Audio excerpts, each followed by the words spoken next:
us to integrate this function e to the minus 1 to the 1 minus 2x and show that it comes to 3/8 of e. So we're going to start off then just by writing out what we've got here. So I've got my ln2 and 0 as my limits. Now what we're going to use is we're going to use the rule that says this is the same as e to the 1 times 1 over e to the minus 2. So this is our rules of indices that we would have had from sort of GCSE up here. So this thing here is the same as writing e to the 1 divided by e to the 2x. What I've done is I've just split that up a little bit here. Now e to the 1 is just a constant. We know that e is a constant value, so we can take that out of our integral and then just integrate e to the minus 2 x like that. And so what that just means is this then becomes a really easy standard result. There is a result that we can use that just integrates that straight away, but if we haven't remembered that and we're looking at this, then it's probably worth going by this route, because this route will then always work for us.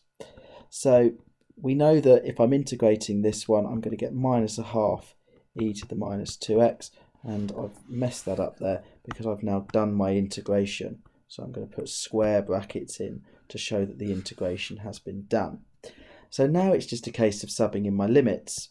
So I've got e on the outside here, e to the 1, and inside I'm going to have minus a half e to the minus 2 ln 2, subbing in ln 2 for x as my first limit, and then my second limit is going to be, so I'm minusing minus a half e to the minus 2 lots of 0, and then close that bracket. So what we then have to do, because it's a show that, we can't just plug this into our calculator and hope for the best. So as a result, we've got to actually do a bit more work here. So e to the 1, we've got our minus a half. Now we know that laws of logs say that that minus 2 can go onto the top of that 2 there. That's not a 0, that's just a little trying to show you where that's going to go. So that's e to the ln 2 to the power of minus 2.